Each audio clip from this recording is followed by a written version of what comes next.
Hay un elemento que creo que te da particular autoridad moral a vos en este tema, y bueno, vos me manifestaste que no tenés problema en decirlo. Así es, sí, sé de qué estás hablando. Vos fuiste violada. Sí, cuando tenía 16 años. Si no hay víctimas, no hay financiación. Si nadie está sufriendo, no hay plata. Entonces es un negocio redondo. Tiene que continuar y continuar de alguna forma. Si termina este problema, van a crear otro. Y cuando termine ese, van a crear otro. Cuando se le cancela a alguien, se le denuncia a alguien, no hay un espacio para la duda. No puedes hacer un matiz, porque si no estás con ellas, estás con el violador. Para ellas, el hombre es culpable hasta que se demuestre lo contrario. Están infantilizando a las mujeres, pensando de que las mujeres no pueden conseguir esos puestos si no son por cupos, si no hay que cumplir una ley. Las mujeres pueden, el tema es si quieren. Aceptan los daños colaterales, lo cual me duele un montón que sean así. Para. ¿A qué te referís con que aceptan los daños colaterales? ¿Qué son los daños colaterales? Hay muchas feministas que les parece bien de que gente inocente pague con tal de que se solucionen los problemas de la violación. Yo creo que el feminismo actual no se comporta como para emancipar a la mujer. O sea, están castigando ciertos comportamientos, castigan el hecho de ser hombre. ¿Crees que es una ideología de odio? Para una parte, sí. Muy buenas tardes, amigos, ¿cómo les va? Bienvenidos a una nueva emisión especial de Los Liberales en este bonito estudio que alquilamos gracias a su apoyo en patreon.com/Nicolás Moraz, indispensable para que sigamos emitiendo y realizando este contenido. Vamos a conversar de uno de los temas más sensibles de la última década y que a muchos de nosotros, de distintas formas, nos ha marcado. Y esto es la reinvención del movimiento feminista en clave autoritaria que ha restringido las libertades a lo largo y ancho de Occidente, con consecuencias catastróficas para la sociedad en su conjunto y puntualmente para las mujeres. Para ello he convocado para que me acompañe en esta conversación a una persona que tiene un testimonio bastante interesante para dar y que compartirá sus reflexiones. Se trata de Sara Roig, que es comunicadora audiovisual y actriz, y el tópico que nos convoca hoy es ¿por qué dejó de ser feminista? Sara, bienvenida, es un placer tenerte aquí. Hola Nicolás, muchísimas gracias por invitarme. Primero que nada, es un gusto estar en tu canal y saludarle a todas las personas que te siguen y que te apoyan. Para empezar, Sarita, la primera pregunta es, previo a entender por qué dejaste de ser feminista, es ¿por qué te interesó el feminismo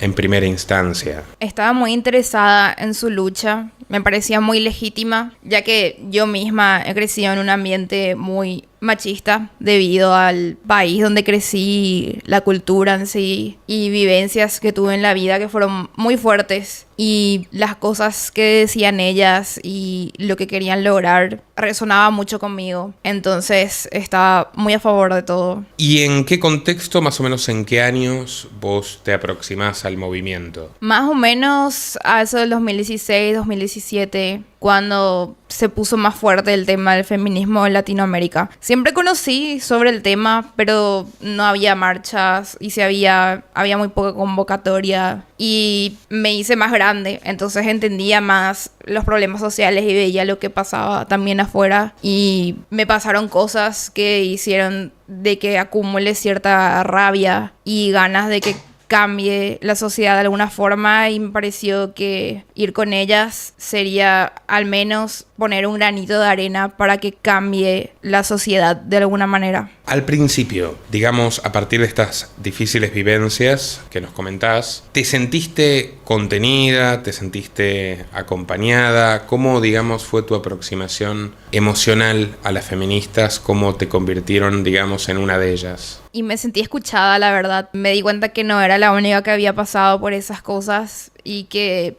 la mayoría de las mujeres habían pasado cosas como yo pasé. Entonces sentía que no estaba sola, pero con el tiempo se fueron volviendo muy tóxicas, muy arbitrarias. Era casi, sí, no es luego totalmente fascistas. Tenés que pertenecer como a una mente colmena. Y había cosas con el tiempo que yo ya no comulgaba con ellas, y ser disidente de esas ideas hacen que ellas te vean mal y te sentís excluida, o te dicen cosas, te insultan, se pelean entre ellas totalmente. Tenés que tener cierta corriente de pensamiento, y si no seguís eso, estás fuera o sos alguien, una traidora. Ahí, digamos, cuando vos decís que tienen comportamientos fascistas, hay una lógica muy extendida de cancelación y linchamiento moral del disidente.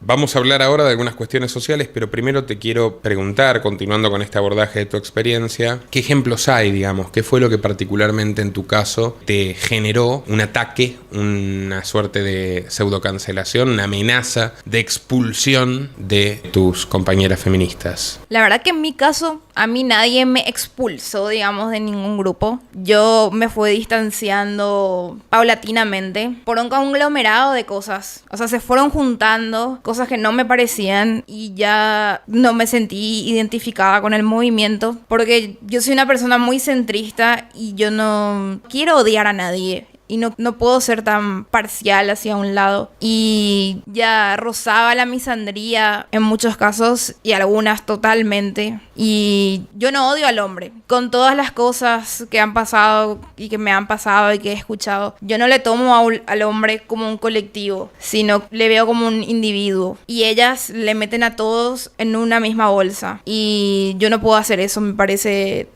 muy mal. Hay un componente dogmático, casi religioso, místico. Yo, sabes que investigué esto durante muchos años. Siempre he señalado que, irónicamente, por más que el feminismo moderno hace tanto énfasis en su crítica o su ataque a la religión, bebe de las dos grandes ramas de la cristiandad. Porque por un lado, el feminismo moderno incorpora elementos del llamado marianismo, que es, dentro de la doctrina católica, cierta idealización de la mujer como pura, como pacífica, como bondadosa per se por su condición de mujer y la cuestión de la maternidad. Es un pensamiento que podría llamarse históricamente machista, pero que ha influido mucho en ideas como a las mujeres se les cree siempre, que es uno de los dogmas actuales que imperan el feminismo. Y por otra parte, en lo que refiere a la cancelación, a la censura, a la búsqueda de, digamos, la muerte civil de aquellos que de alguna forma se interponen en su camino, hay mucho de caza de brujas, irónicamente, del puritanismo protestante también, de mirar la paja en el ojo ajeno. Es una costumbre muy reaccionaria. Entonces yo te quiero preguntar si vos no observaste dentro de las feministas, a partir de esto que decís, comportamientos propios de los fanáticos religiosos. Sí, especialmente el tema del marianismo, de que la mujer siempre es pura, la mujer siempre es buena. Cuando se le cancela a alguien, se le denuncia a alguien, no hay un espacio para la duda. No puedes hacer un matiz, porque si no estás con ellas, estás con el violador, está con la persona que hace daño. Para ellas, el hombre es culpable hasta que se demuestre lo contrario, que no debería de ser así en ningún caso. Y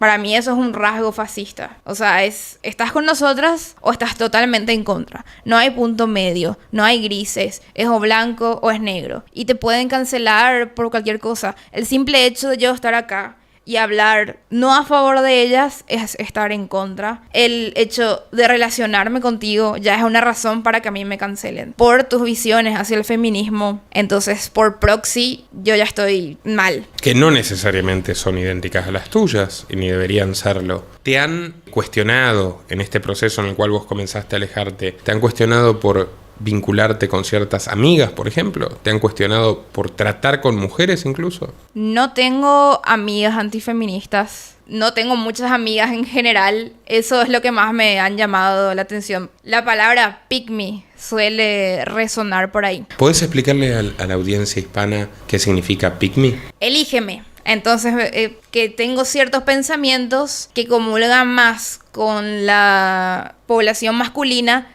Entonces, las mujeres, las feministas especialmente, piensan de que yo o me manipularon, o soy una hija sana del patriarcado, o que yo digo las cosas para agradarme a los hombres, que quiero que me elijan. O sea, que yo no puedo pensar por mí misma, yo no puedo tener un pensamiento crítico, yo tengo que pensar como ellas, o si no es para agradarle al hombre. Eso es ser pick me. La postura asumida por las feministas en ese caso es repugnantemente paternalista, ¿no? Vaya ironía. O sea, vos solamente podés pensar autónomamente. Me están infantilizando. Te están infantilizando y no podés tener criterio propio, básicamente, ¿no? Sí. O sea, si decís algo con lo que ellas, digamos, la policía del pensamiento no están de acuerdo, lo estás haciendo para servirle a los varones. No lo podés hacer por genuina convicción como mujer libre y pensante que sos.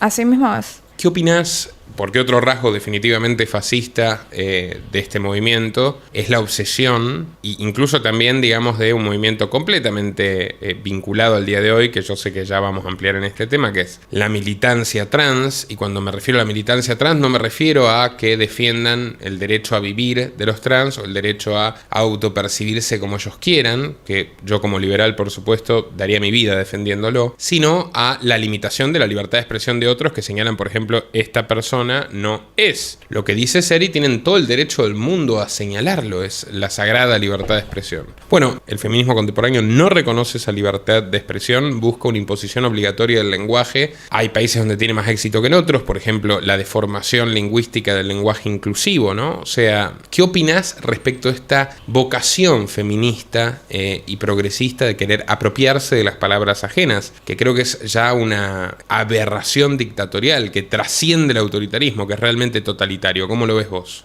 Creo que están buscando problemas donde no hay, porque la lengua castellana ya incluye los dos géneros cuando es plural. Y no sé, me parece que tienen un exceso de tiempo y están buscando cómo victimizarse, dónde buscar problemas, cómo complicarse las cosas. ¿Y por qué crees que buscan la generación de un problema? Porque daría la impresión, cuando uno observa, por ejemplo, que tras la creación del Ministerio de las Mujeres en la Argentina con Alberto Fernández, o la creación del Ministerio de la Igualdad durante el gobierno de Sánchez en España, cuando uno observa que tras la creación de estas instituciones hay más homicidios contra mujeres de los que había antes, la pregunta es, ¿no es que acaso están buscando romper piernas para entregar muletas? ¿Tendría alguna razón de ser el inmenso negocio de las ONG feministas subvencionadas por impuestos de los hombres que desprecian, por fundaciones y lobbies multimillonarios que lavan impuestos y hacen ingeniería social y buscan cambiar los hábitos de la población para ganar dinero con ello? O sea, ¿todo ese negocio existiría si no hubiera sufrimiento? O sea, en cierto punto, del mismo modo que los socialistas dicen amar a los pobres y por eso los multiplican, porque en ellos se encuentran su razón de ser y así se enriquecen, ¿las feministas no te parece que lucran con convencer a las mujeres que enfrentan una situación mucho más dramática a nivel social de la que realmente enfrentan, para que las mujeres se vean obligadas a demandar feminismo y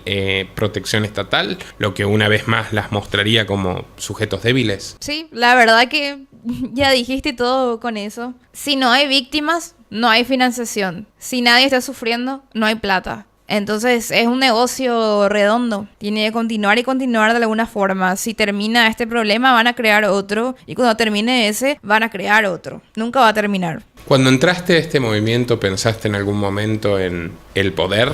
En militancia política. En obtener poder sobre el prójimo, en escalar, en tener un puesto político, en conseguir un puesto. Personalmente no, pero sí vi en otras personas. Bastante. ¿Qué pensás cuando observás que las consignas feministas pasaron de la liberación femenina a el empoderamiento? O sea, ¿no hay como declarativamente incluso una pulsión más autoritaria que libertaria en el actual discurso feminista? Y la forma que quieren conseguir el empoderamiento no me parece la más adecuada ni por lejos. Por el tema de los cupos que piden y la paridad de género. O sea, se pierde la meritocracia totalmente. O sea, vos estás en contra de las leyes que dicen 50% de los puestos deben ser para las mujeres, o las empresas deben tener un 30% o 40% de gerentes mujeres. Vos estás en contra. Totalmente. Voy a citar una frase del libro El patriarcado no existe más, de Roxana Kramer, que ella se define como feminista científica estadística que dice: las cuotas de género vulneran el principio de meritocracia y asumen que las mujeres no pueden alcanzar posiciones de poder por sus propios medios. Y ahí entro en lo mismo que dije anteriormente: están infantilizando a las mujeres, pensando de que las mujeres no pueden conseguir esos puestos si no son por cupos, si no hay que cumplir una ley. Las mujeres pueden, el tema es si quieren. Porque ignoramos, o las feministas en general hacen ver como que somos iguales. Somos equitativos como personas, o sea, como individuos tenemos los mismos derechos y obligaciones. Pero los gustos en general, los intereses de las mujeres y de los hombres son diferentes. En general, yo hablo de la población, hablo de estadística, ahora no, en este momento no estoy hablando como individuos. Tenemos preferencias distintas. Las mujeres tienden a preferir trabajos sociales, trabajos que tienen que ver con salud, también por el tema de los hijos, prefieren trabajos más que llevan menos horas o que llevan menos responsabilidad que los hombres. Los hombres se interesan en cosas más objetivas o que tengan que ver más con un sistema, con la sociedad, pero como un sistema, no algo personal. Y también se esmeran mucho más en sus puestos de trabajo, reitero, en general, porque por el tema de los hijos justamente y también por las metas. Yo veo que los hombres parece como que se obsesionan más por un tema y las mujeres son más tranquilas cuando se trata de temas laborales. Competitividad también, ¿no? Es un factor. Sí. Entonces, no es que se elijan menos mujeres, es que hay menos mujeres para elegir en el campo político, por ejemplo. También me parece que es un poco sospechoso de que exigen la paridad solo en altos mandos, en lugares donde hay salarios altos, donde hay mucho poder, pero en mandos medios o mandos bajos no se exige paridad, no hay cuota de género. Las mujeres no están haciendo marchas para que haya cupos en la albañilería, por ejemplo, ¿no? Sí, así mismo. Conviene señalar que uno de los factores determinantes en que los hombres tengamos una menor esperanza de vida, considerablemente menor esperanza de vida que las mujeres, es que los trabajos más insalubres, como obrero de la construcción, como minero, los que conllevan más riesgo físico y por supuesto históricamente, ¿no?, mandar a morir a la gente a la guerra, hasta el día de hoy en Ucrania lo hemos visto, todo eso está concentrado en los varones. O sea, los varones reciben, en el mejor de los casos, siguiendo el discurso feminista, suponiendo que lo mejor del mundo es ser CEO, que también es bastante mercantil esa visión, pero bueno, ¿hay muchos más CEOs hombres? Sí, hay bastantes más CEOs hombres, pero hay muchísimos más albañiles y obreros oprimidos, varones que mujeres. Y de hecho esto a mí me llevó, Sara, en su momento, a cuestionarme incluso hasta qué punto el primer feminismo era una causa de libertad. Porque hay una feminista libertaria del siglo XIX llamada Voltairine de Cleyre, con la que yo simpatizo bastante en muchas cosas, que tiene un ensayo llamado Sexual Slavery, la esclavitud sexual. Y cuando uno lo lee y hace un análisis contextual, dice, bueno, Voltairine de Cleyre está diciendo, las mujeres somos esclavas porque tenemos dos opciones. O quedarnos en casa lavando platos y cuidando niños y que nos mantengan nuestros maridos, o trabajar jornadas inhumanas en las fábricas, cuando empezaba a haber trabajo femenino fabril en Estados Unidos. Y eso le llamaba esclavitud. Son dos opciones. El hombre tenía solo una opción. Bueno, exactamente, ¿no? No está hablado previamente, la deducción es propia de tu rapidez mental. ¿Sí?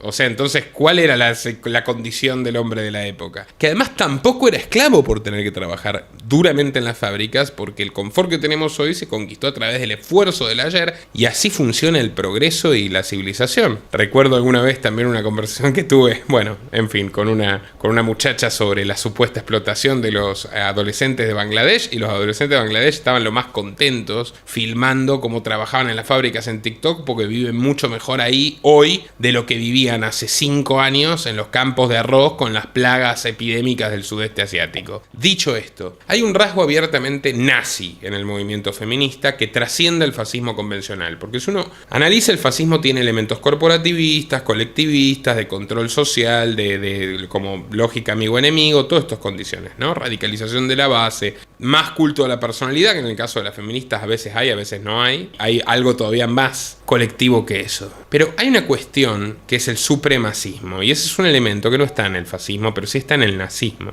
El supremacismo identitario, o sea, es decir, los que tenemos esta identidad que es algo no elegido, que es algo no meritorio, que no es una opción. Somos superiores a los que tienen otra identidad, o somos distintos y merecemos un tratamiento legal diferenciado. Esa es una idea esencial del nazismo y es una idea esencial del feminismo identitario, que no cree en la igualdad ante la ley, que cree que las mujeres necesitan una justicia para las mujeres, un ministerio para las mujeres, leyes especiales para las mujeres, derechos, por tanto privilegios para las mujeres en detrimento de los hombres, y eso redunda a su vez en una ideología que deshumaniza al adversario, y eso es filonazi. Cuando el hombre pasa a ser macho muerto, abono para mi huerto, consignas que hemos visto pintadas en España, al machito machete, todo varón es un violador potencial. Cuando se dice un violador es un hijo sano del patriarcado, significa que en toda la sociedad los varones han sido educados e impulsados a golpear, a violar, a abusar, y eso es una brutal mentira. O sea, quienes crecimos en hogares incluso con cierta dosis de catolicismo, conservadurismo, recibimos la instrucción mariana precisamente de no hay que pegarle a nadie, pero menos todavía a las mujeres. Entonces, cuando vos terminás demonizando a otra persona, en este caso por lo que lleva entre sus piernas, estás en la misma situación que el que demoniza a otro por el supuesto ADN que lleva en su sangre. Estamos de acuerdo, ¿verdad? Sí. Bueno, te quiero preguntar entonces, ¿cuándo empezaste a observar misandría y cómo se expresaba esa misandría en el entorno feminista en el que vos te moviste? Empecé a ver misandría en los textos que grafiteaban, o en las frases que decían, como dijiste recién, machete al macho, o que todos los hombres son potenciales violadores. Porque, como había dicho antes, es ponerle a todos en la misma bolsa y no verles a los hombres como personas, como individuos, sino juzgarle de una y no haya solución, porque uno nace hombre y nace hombre. Entonces ya te penalizan por el hecho de ser. Y hay un exceso punitivo terrible. Y aceptan los daños colaterales, lo cual me duele un montón que sean así. Para. ¿A qué te referís con que aceptan los daños colaterales? ¿Qué son los daños colaterales? Hay muchas feministas que les parece bien de que gente inocente pague con tal de que se solucionen los problemas de la violación o se vayan presos los violadores, los asesinos. Primero, hay cada vez más homicidios en los países donde hay políticas feministas. Segundo, hay que señalar que el 90% de las víctimas de homicidio en general, entre 83 y 90 en nuestros países, son hombres. Por lo tanto, si tuviéramos que hablar de una epidemia de asesinatos, las peores víctimas son los hombres. Y tercero, vos me estás diciendo que dicen que está bien meter inocentes que no hicieron nada en la cárcel con violadores para que de paso violen a los inocentes, que es otra problemática. Hay más hombres violados que mujeres violados por la cuestión carcelaria, por el nivel de violaciones que hay en las cárceles. O sea, vos me estás diciendo que aceptan que hayan inocentes presos bajo cargos de violación si hay otros violadores que van presos. Sí. Es exactamente lo contrario al principio elemental del derecho, que es mejor un culpable libre que un inocente preso. O sea, en el peor de los casos, es mejor que haya un culpable libre antes que un inocente preso, porque si hay un inocente preso, hay un culpable libre y además un inocente preso. Es una locura lo que están planteando. Y eso es algo que comparten con el nazismo también,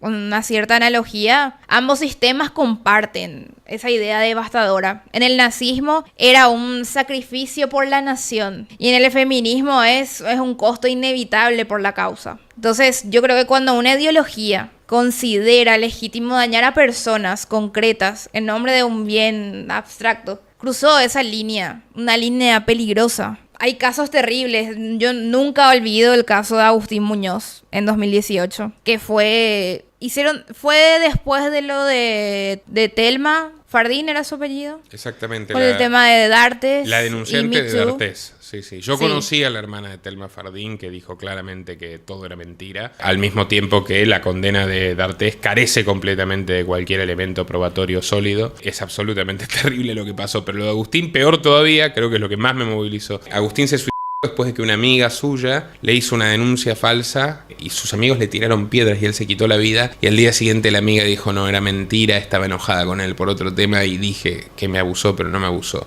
y le robó su vida. Inclusive fue antes. Su mamá había publicado que la chica le había pedido disculpas. Ella era una amiga de la familia y ella había publicado, pero obviamente no llega a tanta gente como era una funa gigante que se hizo después del tema de Me Too y lo de Telma, que en Argentina explotó es la línea 144, que es de violencia contra la mujer. Se llenaron como creo que 300% más de lo normal las llamadas sobre abusos sexuales, acoso, y todo el mundo empezó a escracharle a todo el mundo. Seguro había casos reales, legítimos, pero entre esos había casos como el de Agustín, que terminó terrible, de la peor manera. La chica ya había hablado con la mamá de Agustín, ella le escribió, le preguntó por qué le haría algo así, le pidió disculpas, que sí, como vos dijiste, fue un momento de bronca, hizo por, no sé, algún despecho, algo, ni idea qué relación llevaba Agustín con esta chica. Y el chico ya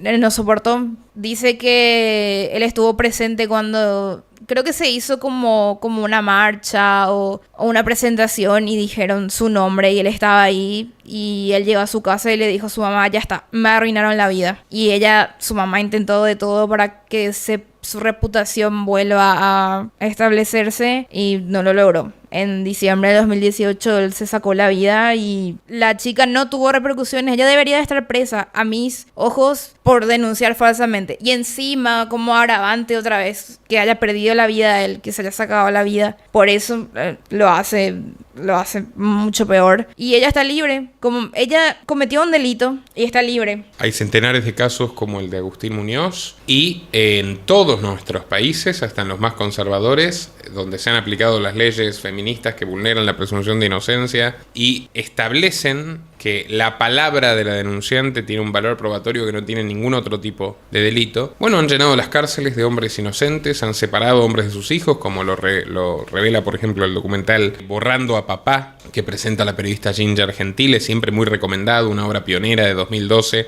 antes de toda la ola de caza de brujas que comenzó con el Me Too. Pero bueno, vos decís la línea 144, me acuerdo cuando el alcalde de Buenos Aires era Horacio Rodríguez Larreta, un socialdemócrata, y lanzaban una publicidad en los orwelliana, realmente orwelliana, distópica. En los subtes pasaban 1 de cada 2 mujeres ha sido víctima, o ya eran 9 de cada 10 han sido víctimas de acoso o abuso, y había pantallas inmensas al lado del Teatro Colón diciendo denuncia, denuncia, denuncia, denuncia, mientras, como te digo, en esa época el 86% de las víctimas de homicidio eran hombres, el 70% de los indigentes a nivel mundial son hombres, la mayoría de los son hombres, y eso no significa que vivamos en un sistema que persiga a los hombres, significa que cada una de estas circunstancias tiene explicaciones propias y muy complejas que van más allá de simplemente con qué sexo alguien nació. Pero la instrumentalización del terror, la búsqueda de que una parte de la población le tema a otra o incluso que acuse a otra, en el caso de las mujeres en los divorcios, sacan muchísima ventaja utilizando leyes como en Paraguay el 5777, como en la Argentina, como en España la Biogen. O sea, todo eso es lo mismo que los nazis aplicaron para que el pueblo ataque primero a los judíos, para que los persiga, para que los denuncie, para que los oportunistas digan me quiero quedar con su negocio, o para que en cualquier caso las mujeres les teman y digan bueno, está bien, el pobre señor Finkelstein era el joyero del pueblo y me hizo mi alianza de matrimonio, pero bueno, quién sabe si su hijo al final dicen que matan niños, se compraban la propaganda terrorista. Y así fue como terminaron en campo de concentración millones de personas. Salvando proporciones, que haya muertos, violados y secuestrados por culpa de las leyes feministas implica que estamos ante un auténtico problema grave, pese a que es un movimiento muy impopular. Vos notarás que tanto en tu país como en el mío, que siendo el mío más progresista que el tuyo, la mayoría absoluta de la población, incluyendo la mayoría absoluta de las mujeres, rechazan estas nociones del feminismo. Así es. Una población asustada no razona, obedece. Y con la frase de nos están matando, que se nos queda en la cabeza, entonces tenemos que seguir las cosas para evitar lo que pasa.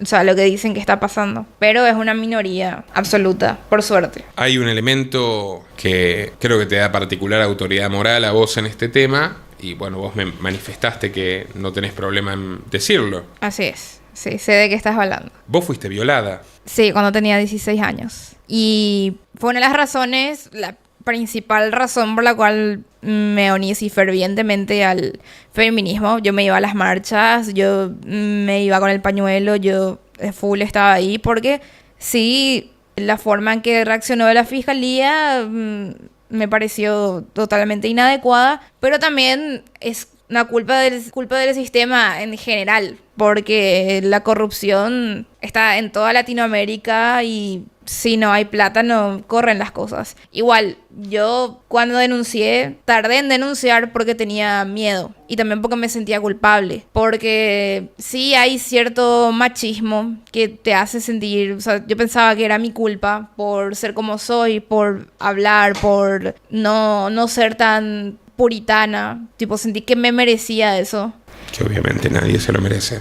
Entonces estuve un tiempo con eso y tenía un miedo porque el sujeto, que obviamente por razones, porque no tengo pruebas, eso es lo malo, no tengo pruebas físicas porque no supe cómo reaccionar en el momento, es una persona que su padre tiene mucho poder, tenía mucho poder en el país, yo sabía de que yo ya perdía de una, entonces yo preferí callarme, tardé 2 años en denunciar y cuando denuncié me dijeron que me vaya y que arregle con el tipo. ¿Cómo voy a arreglar con el tipo lo que pasó? ¿Qué le voy a decir? Plata, que le voy a pedir plata por ya el daño que hizo y hasta el trauma psicológico que te deja es... Yo quería justicia, quería de alguna forma arreglar ese sistema, pero no era la forma. ¿Cómo te sentís cuando aparecen un montón de nenitas de mamá ante una situación realmente criminal que vos sufriste y dicen, ay, abrieron las piernas en el colectivo, ay, me pusieron incómoda con no sé qué cosa? Y con esa micromachismos, ¿no te parece una banalización realmente patética y mezquina de los problemas de las mujeres que realmente sufrieron abusos como tu caso? Y creo que están buscando donde no hay, justamente por lo que habíamos hablado antes, tipo, si no hay víctimas, no hay financiación y siempre van a buscar problemas. Y porque son victimistas, siempre quieren ver algo que les pase. Yo trato de hablar lo menos posible de eso porque me pone nerviosa. Sí, notas, ahora que hablé de eso que me acordé, tipo se me corta un poco más la voz o cosas así. Encima era muy fuerte para mí porque su padre salía en la televisión, salía en las noticias y son igualitos. Y yo le veía y me recordaba eso y me rompía el alma. Fue muy terrible y es muy diferente. Son los micromachismos y las cosas que pasan a las mujeres que le pasaron 1000 veces peor que yo también. Tipo, a esas chicas se les rompe, es como que se les rompe una uña y a mí me rompieron un brazo. Y tipo, no saben el dolor de romperse el brazo, por eso se quejan de que se le haya roto una uña. Y nada, me parece que hay cosas por las que luchar que son mucho más importantes. Permitime hacerte un comentario. Las denuncias de las víctimas de verdad terminan sepultadas tras una pila así de expedientes con denuncias falsas instrumentales hechas por una mujer que se divorció y quiere más plata, o que está enojada con el marido porque descubrió que tiene un amante, o que se ofendió con un periodista, o con un abogado, o con cualquiera que haya señalado alguna falta real que cometió. Y bueno, todas esas denuncias falsas terminan tapando a las personas que realmente fueron víctimas, que realmente necesitan ayuda y que de repente, si el sistema las ayudara, podrían conseguir las pruebas. Pero el sistema está ocupado con muchísimas denuncias falsas. ¿Y en qué te ayuda a vos con lo que sufriste que haya miles de personas presas sin condena y sin pruebas en su contra por esas denuncias falsas? De nada. Sí, y todavía me quedo pensando, o sea, yo obviamente estoy a favor y cuando a alguien se le denuncia debería tener pruebas. O sea, no le vamos a meter a alguien preso sin pruebas. Por eso siento mucho lo de mi caso, porque aunque me haya pasado de verdad, yo no tengo mensajes de WhatsApp, cosas así que pueden ser trucados totalmente. O sea, por culpa de gente que hizo eso, ya carece de validez lo mío. Ya no se toman tan en serio cosas así porque la gente hace nomás las cosas. Y sé que hay muchas chicas de que no van a tener pruebas tampoco así como yo y va a quedar así en la nada como lo mío. Algo que sí estoy a favor es de que se hable de si te pasa algo así, cómo reaccionar y a qué autoridades ir o cómo poder proceder. Porque yo por miedo y también por ignorancia no seguí los protocolos para poder tener realmente pruebas físicas. Hice todo lo contrario. Y también era muy joven y todas esas cosas. Pero a partir de este principio, de todas formas, ¿qué opinás vos de la funa o en otros países se conoce como escrache, es decir, el método de exposición pública de detalles íntimos, ciertos o no, de la vida de otras personas. Básicamente, ¿no?, este intento de linchamiento colectivo, independientemente si se hace una denuncia o no ante la justicia. Me parece que hay demasiados scratches por situaciones totalmente innecesarias. O sea, ya están linchando y escrachando por deporte, sin pruebas o por razones que son problemas de pareja normales, digamos, entre comunes, cosas que no deberían pasar. Ponerle una infidelidad, obviamente está mal, pero no vas a exponer la vida del tipo, sus intimidades y todas esas cosas por un problema que hubo entre la pareja. Yo creo que debería de solucionarse entre ellos y no poner en las redes sociales, porque usualmente cuando hacen eso, tipo, cuentan todas las intimidades. Entonces, el tipo queda súper mal o exageran las cosas que pasan. Entonces, yo creo que el feminismo actual no se comporta como para emancipar a la mujer. O sea, están castigando ciertos comportamientos, castigan el hecho de ser hombres. ¿Crees que es una ideología de odio? Para una parte, sí. Muchas de las feministas están así, como yo empecé estando ahí, porque les pasó algo o porque comulgan con cierta parte del feminismo, pero hay cierto grupo que ciertamente es el más ruidoso, que sí actúan ya con misandría, totalmente. Y actúan como una religión política, más o menos. Igual vos te das cuenta que la guerra de los sexos es la división del mundo entre varones heterosexuales malos y el resto víctimas. Muy de Orwell. Sí, es muy los 5 minutos de odio. Es muy funcional.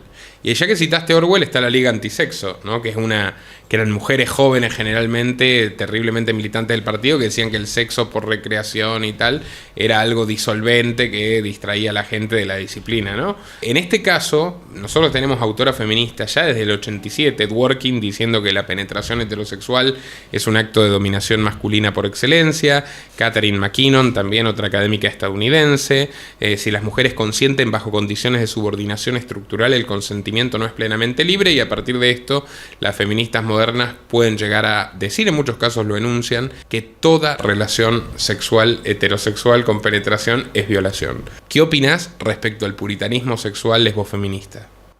Me parece bastante ridículo, porque la biología así funciona. O sea, entonces voy a decir... ¿Dijiste biología, hereje? Te va a caer un rayo encima. Así funciona la reproducción. ¿Qué vamos a hacer? O sea, vamos a decir totalmente lo contrario, entonces, porque las mantis religiosas le comen la cabeza a los mantos religiosos. También está el pez que se pega así a la hembra, que el pez es así enorme y el pez macho es así chiquitito y se pega. Entonces, podría decir eso, que entonces que su especie es totalmente misándrica. Así sucedió, así la biología, la reproducción, así se da la semilla. No, es una cosa de opresión. Ahora, las condiciones sociales, ¿te parece realmente que privan a la mujer de lograr lo que quiera? Porque, por ejemplo, vos hablabas del tema del techo de cristal, la brecha de género y demás, pero sin ir más lejos, tu señora madre, que yo la conozco y le mandamos un saludo, es una intachable ejecutiva. Ella hizo su carrera y alguna vez tuvo algún problema, digamos, por ser mujer, no. Concretamente. Actualmente ya no existe esa opresión.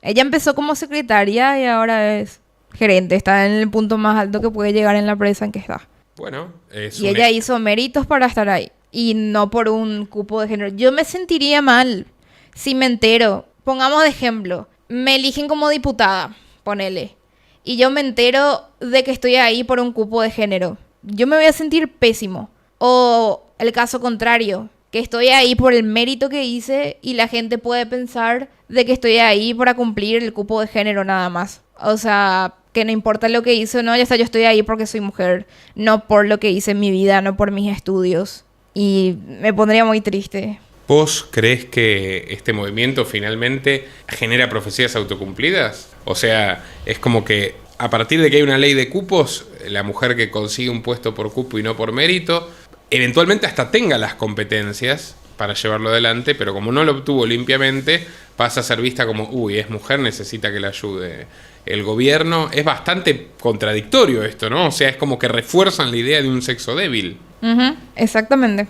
Bueno, luego te quiero preguntar qué pensás, por ejemplo, de la reescritura de libros en clave feminista, del Principito a la Principesa, por ejemplo, en la Argentina, la prohibición de Lolita, el clásico de Nabokov, porque supuestamente promueve la pedofilia machista, aunque en realidad retrata, digamos, una historia de perversidad, pero como la literatura debe reflejar todo lo que somos para que podamos pensarlo, entenderlo y criticarlo también, ¿no? Ahora, ¿qué pensás vos de esa obsesión, de ese encono, digamos, por reescribir la historia? ¿O qué opinás también del concepto de culpa histórica, por ejemplo? Lo del tema de la culpa histórica es terrible. O sea, yo le voy a castigar a mi contemporáneo por algo que hizo mi abuelo. O sea, nada que ver. También pasa lo mismo con el racismo. O sea, la gente blanca que se siente culpable por cosas que hicieron sus antepasados. Y lo del tema de cambiar la literatura o algo así, la censura terrible. Como vos dijiste, necesito ver todas las aristas para poder realmente pensar claramente. Porque si me muestran solo un lado de la historia, sí o sí voy a estar de ese lado. Y no voy a ni saber por qué. O sea, voy a quedar ahí. Pero si puedo ver todo el mundo, todas las opiniones. Yo, por ejemplo, lo que yo consumo en internet, yo consumo política de toda clase, de conservadores, de progresistas, consumo cosas de derecha, de izquierda, centristas, porque quiero ver desde el punto de vista de la otra persona y generar mi propio pensamiento.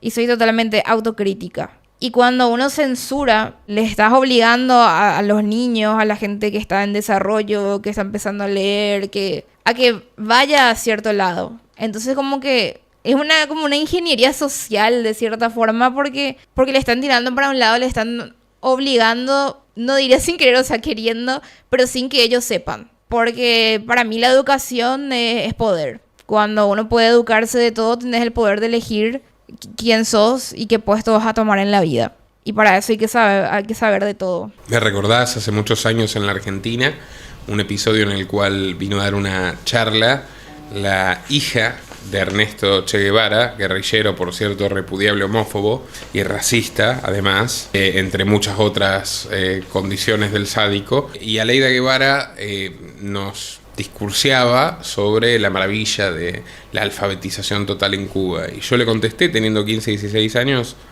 doctora, porque encima es médica, ¿de qué sirve saber leer si no podemos elegir qué leer? ¿De qué sirve saber escribir si no podemos expresarnos con libertad? No supo contestar, quedó desarticulada por un adolescente. Es parte de lo que vos estás diciendo también, ¿no?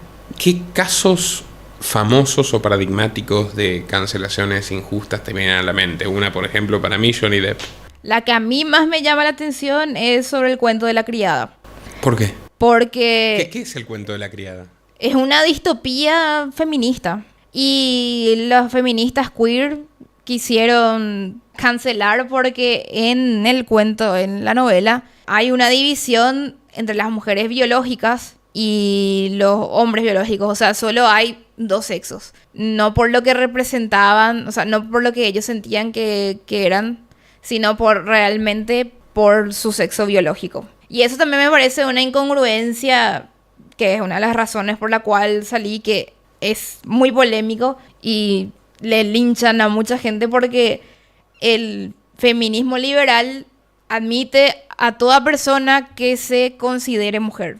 El llamado liberal feminism significa el feminismo progresista norteamericano. Así mismo es. Entonces, me acuerdo que antes, al principio, el feminismo era la biología a mí no me define. O sea, que yo sea mujer no me ataja a hacer ciertas cosas. Yo puedo hacer lo que yo quiera hacer, no importa que si sea hombre o sea mujer. Entonces ahí estaban sí a favor de...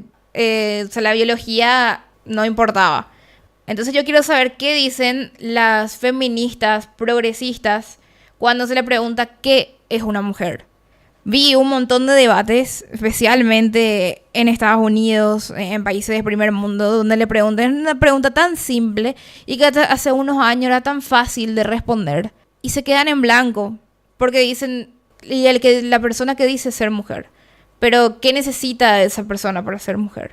Y antes decían de que, o sea, era algo denigrante que digan que la mujer valía por su útero. Y ahora hacen cosas como cambiarles el nombre En algunos países de primer mundo cambiaron las toallitas higiénicas, en vez de decir toallitas higiénicas femeninas para mujeres, dice para personas gestantes o para personas menstruantes, eliminando totalmente la palabra mujer. Por las personas que son no binarias o los hombres trans, que son creo que el 0,3% de la población. O sea, el feminismo al principio quiso o decía quería hacer más visualización a la mujer y ahora la están borrando. Que es totalmente lo contrario, o sea, es totalmente incongruente. Cayó en un grado de absurdo posmoderno tal que es un movimiento identitario que termina suprimiendo al sujeto que dice defender y no tiene clara ni siquiera la identidad que reivindica, ¿no? Uh-huh. Y como vos dijiste hace un rato, que yo estoy totalmente a favor de la libertad de la elección, o sea, las personas trans, vale lo que dicen, le valoro su identidad, respeto su identidad, pero cambiar en los hospitales por lo de personas gestantes, lo de las toallitas femeninas que sean para personas menstruantes. Compartir baños, competir en los mismos deportes como si fuera una realidad biológica idéntica. Me parece que es una minoría muy, muy pequeña para cambiar totalmente. ¿Y por qué solo pasa con las mujeres? Porque también existen los hombres trans y no por eso en las partes de urología o lo que tiene que ver en la medicina del hombre dice, qué sé yo, para las personas eyaculantes o para las personas faloportantes. No les des ideas. Vamos a hacer otro programa sobre la cuestión... Hay mucha tela que cortar. Sobre la cuestión trans. Ha sido un placer tenerte y quiero decirle a la gente desde ya. Sara Roig se creó su propio canal de YouTube, se llama Qué Calamidad, está etiquetado en el título y en la descripción y les recomiendo personalmente que se suscriban y que la apoyen porque es muy necesario contar con este tipo de voces en el panorama actual. Al mismo tiempo los invito a contribuir en patreon.com/Nicolás Moraz para que nuestro trabajo periodístico siga siendo posible. Y no sé, Sarita, si querés agregar algo más o esto es todo. Para cerrar, yo diría que el feminismo moderno logró cosas un poco extraordinarias, porque luchó contra el biologicismo y terminó obsesionado con la biología, especialmente con la lucha de las progresistas y las radicales. Y luchó contra la cosificación. Y ahora habla como un manual de anatomía. Y también luchó por la inclusión y ahora hay purgas internas constantes entre ellas mismas. El feminismo como un todo no hay porque está totalmente fragmentado y se escrachan entre ellas, se cancelan entre ellas, se tachan de herejes entre ellas, de traidoras, porque no siguen la misma corriente. Entonces ellas mismas no solucionan sus propios problemas y quieren solucionar problemas exteriores. Y creo que se desvirtuó demasiado el tema. Sara Roig, muchas gracias. Nos estás describiendo un cuadro francamente esperanzador, que es del mismo modo que perecieron en el pasado, por lo menos, digamos, las leyes, ¿no? Las leyes antisemitas, las leyes de segregación racial. Probablemente llegue el tiempo de la extinción del feminismo autoritario y su pestilente marco institucional, que es una aberración contra la humanidad. Gracias, Nicolás. Espero verte pronto de vuelta. Seguramente nos veremos pronto, Sarita. Hasta la próxima.